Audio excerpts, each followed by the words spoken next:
رانا مشہود صاحب آپ فرمائیے گا، یہ لاس آف کانفیڈنس کیوں ہوا، کیوں اتنا زیادہ یہ ابتری والی کیفیت نظر آئی؟ دیکھیں، دو باتیں ہیں۔ پہلی بات تو یہ ہے کہ ان لوگوں نے قوم سے جھوٹ بولا، اتنا جھوٹ بولا کہ ہمارے پاس 200 سے زیادہ ہمارے پاس ایکسپرٹس موجود ہیں، آتے ساتھ ہی ہر چیز کے اوپر ہمارے پاس وزٹس موجود ہیں۔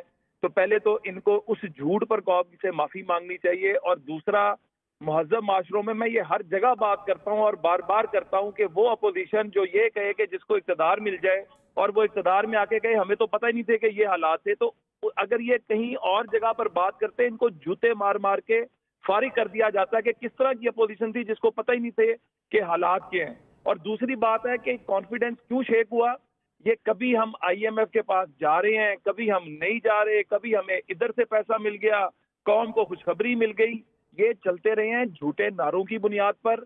ان کو کوئی تجربہ نہیں تھا حکومت کا، یہ نااہل اور نالائق لوگ ہیں اور انہوں نے پاکستان کا بیڑا غرق کر دیا ہے۔ آج اس وقت میں جہاں پر کھڑا ہوں، اس وقت آپ یقین کریں ندیم بھائی، ہزاروں کا مجمع ہے جو اس وقت نکلا ہوا ہے نواز شریف کے لیے بھی اور ان کی پالیسیوں کے خلاف بھی۔ ہم لوگوں نے بڑا صبر کیا ہے، 9 ماہ ان کو دیے کہ یہ اپنے آپ کو درست کر لیں۔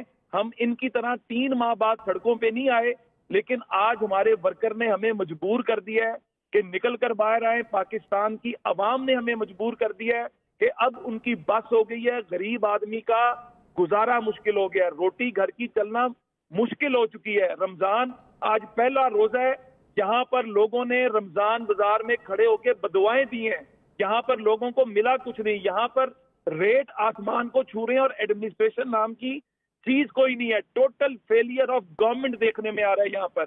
تو میں سمجھتا ہوں کہ ان لوگوں نے پاکستان کے ساتھ ایک گھناؤنا مذاق کیا ہے۔